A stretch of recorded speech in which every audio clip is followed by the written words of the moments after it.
Friends నమస్తే, welcome to our channel Bhavani real life facts. ఈ రోజు మనము చూసారు కదండి, కాకరకాయ వెల్లుల్లి కారాన్ని ఎలా ప్రిపేర్ చేయాలో నేను మీకు ఈ వీడియోలో చూపించబోతున్నాను. దానికి ముందుగా మనము కాకరకాయలు తీసుకోవాలి. తర్వాత దానిపైన ఉండే కొంచెం చెక్కులా ఉండేదాన్ని అంతా కూడా గరుకుగా ఉన్నది మొత్తం కూడా అలా దేంతోనైనా సరే చాకుని ఉపయోగించి నీట్గా చేసి సన్నని స్లైసెస్ ఎంత వీలైతే అంత సన్నగా స్లైసెస్గా కట్ చేసుకుని పక్కన పెట్టుకోవాలి. నేను ఇక్కడ లేతగా ఉండే కాకరకాయలు తీసుకున్నానండి. కాస్త ముదురుగా ఉన్నవైతే గింజలు ఉంటాయి, వాటిని తీసేసుకోవచ్చు. ఇక్కడ నేను లేతగా ఉన్నావు కాబట్టి వీటిలో గింజలు అంతగా ఏం అనిపించలేదు. గింజలతో చేసుకున్న కూడా బాగానే ఉంటుంది. ఇప్పుడు నేను దీంట్లోని కళ్ళుప్పుని యాడ్ చేస్తున్నాను. మీ దగ్గర సాల్ట్ ఉంటే సాల్ట్ను కూడా ఏది అవైలబుల్ ఉంటే అది యాడ్ చేసుకోవచ్చు. నేను కళ్ళుప్పుని యాడ్ చేశాను కాబట్టి పైనుంచి కింద వరకు కలిపినప్పుడు ఇవి కరగలేదనమాట. అందుకే నేను కొంచెం లిటిల్ బిట్గా అంటే తక్కువ మోతాదులో వాటర్ని యాడ్ చేసి తర్వాత పైన కలిపి పెట్టుకున్నానండి. ఈ వాటర్ని యాడ్ చేయడం వల్ల ఏమవుతుందంటే కళ్ళుప్పు అనేది కరగడం స్టార్ట్ అయ్యి ఈ ముక్కలకి బాగా పడుతుంది. ఈ వాటర్ కొంచెం కలిపిన తర్వాత ఇలా కలిపి పక్కన పెట్టుకున్నట్టయితే ఒక అరగంట అలా అంటే ఒక 15 నుంచి 20 నిమిషాల వరకు కూడా అలా వదిలేసామంటే ఈ ముక్కల్లో ఉండే చేదు బయటికి పోతుంది. సో ఇది ఇలా కలిపి పక్కన పెట్టేసుకున్నాను నేను. ఇప్పుడు దీనికి కారాన్ని రెడీ చేసి పెట్టుకుందామండి. వెల్లుల్లి కారాన్ని రెడీ చేయడానికి 2 టేబుల్ స్పూన్ల వరకు పల్లీలను యాడ్ చేసుకోవాలి.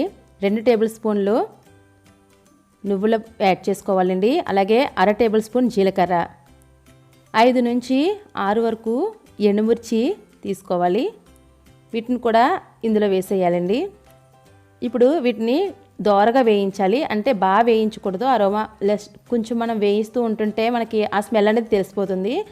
అలా లైట్ అరోమా వచ్చేంత వరకు వేయించేసుకోవాలి.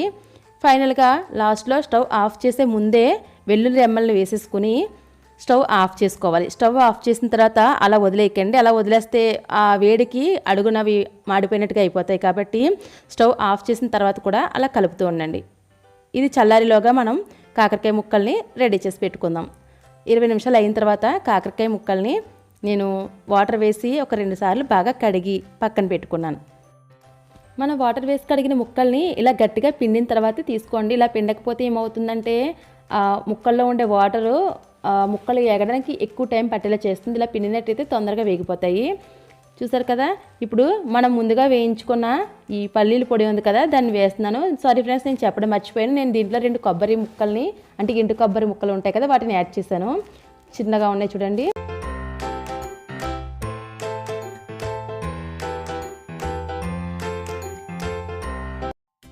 వెల్లుల్లి కారం రెడీ అయింది కదండి. ఇప్పుడు కర్రీని ప్రిపేర్ చేద్దాము. దానికి ముందుగా స్టవ్ వెలిగించి ఒక బాండిల్ పెట్టి ఒక 6 టేబుల్ స్పూన్స్ వరకు కూడా ఆయిల్ని వేసుకోవాలి.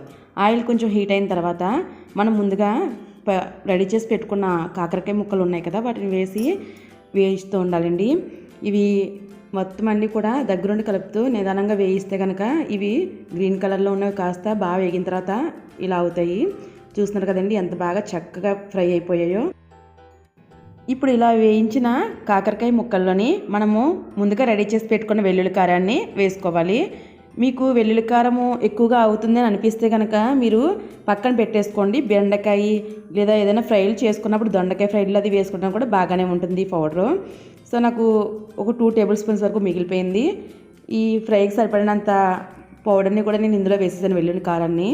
ఇప్పుడు దీనిలోని కాస్త సాల్ట్ని ముందే వేసాం కాబట్టి చూసుకుని యాడ్ చేసుకోండి. ఇక ఈ పసుపు ఉప్పు అన్నీ యాడ్ చేసుకున్న తర్వాత మొత్తం ఒకసారి బాగా కలుపుకోవాలండి. నేను ఇక్కడ ఫ్లేవర్ కోసం కరివేపాకు రెమ్మల్ని యాడ్ చేస్తున్నాను. ఇవి లాస్ట్లోనే ఎందుకు వేసానంటే ఫ్లేవర్ అనేది చాలా బాగుంటుంది.